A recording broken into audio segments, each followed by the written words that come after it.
ঢাকা বিশ্ববিদ্যালয় সহ বাংলাদেশের শিক্ষা প্রতিষ্ঠানগুলো সহ 56,000 বর্গ মাইলে একটি স্লোগান প্রতিধ্বনিত হচ্ছে, দিল্লি না ঢাকা।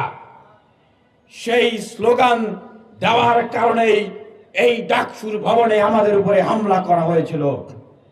সেই স্লোগানের উৎপত্তি সেই 2019 সালের ডাকসু নির্বাচনের পরে আমরা ভারতের আগ্রাসী আধিপত্যবাদী নীতি NRC এর বিরুদ্ধে প্রতিবাদ করি। তখন রয়ের পৃষ্ঠপোষকতায় গঠিত মুক্তিযুদ্ধ মঞ্চ, যাদেরকে তৈরি করা হয়েছিল কেবলমাত্র আমাদেরকে দমন করার জন্য, তারা আমাদেরকে এসে হুমকি দেয়। এই ডাকসুর ছাদে হুমকি দিয়েছে।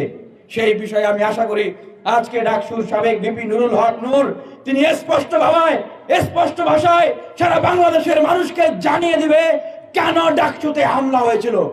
Double million offer, Walton fridge কিনে পেতে পারেন 20 লক্ষ টাকা, রয়েছে কোটি কোটি টাকার নিশ্চিত উপহার।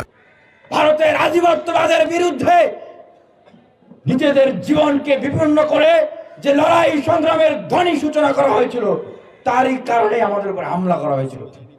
এই দীর্ঘ 5-6 বছর এই ঢাকা বিশ্ববিদ্যালয়ের শিক্ষার্থীদের প্রত্যেকটা অধিকার নিয়ে আমরা রাজপথে থেকেছি, আমরা আন্দোলন করেছি। সমগ্র বাংলাদেশে কোথাও কোনো শিক্ষার্থী নির্যাতিত নিপীড়িত হলে ফুলপুরি থেকে শুরু করে আবরার ফাহাদ থেকে শুরু করে এই 24-এর গণ অভ্যুত্থান, আমরা রাজপথে ছিলাম, জীবনকে বাজি রেখে রাজপথে ছিলাম। প্রসঙ্গ ওঠে এই প্রক্টর গোলাম রব্বানীর কথা।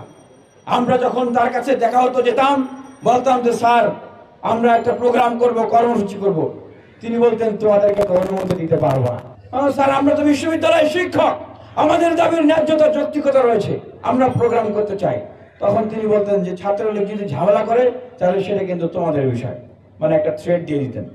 তারপর থেকে ছাত্র অধিকার পরিষদ এই ঢাকা বিশ্ববিদ্যালয়ে এই আওয়ামী লীগের গোলাম, এই ভারতের গোলাম হাসিনার গোলাম রব্বানীর কোন অনুমতি নেয় নাই, অনুমতি ছাড়াই প্রোগ্রাম কর্মসূচি করেছি।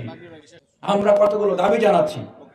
আমাদের দাবি এই যে যখন মামলাটি করা হয় বিশ্ববিদ্যালয় থেকে, মামলা তদন্তের সময় সেখানে বলেছিল এখানে ধাক্কাধাক্কি হয়েছে।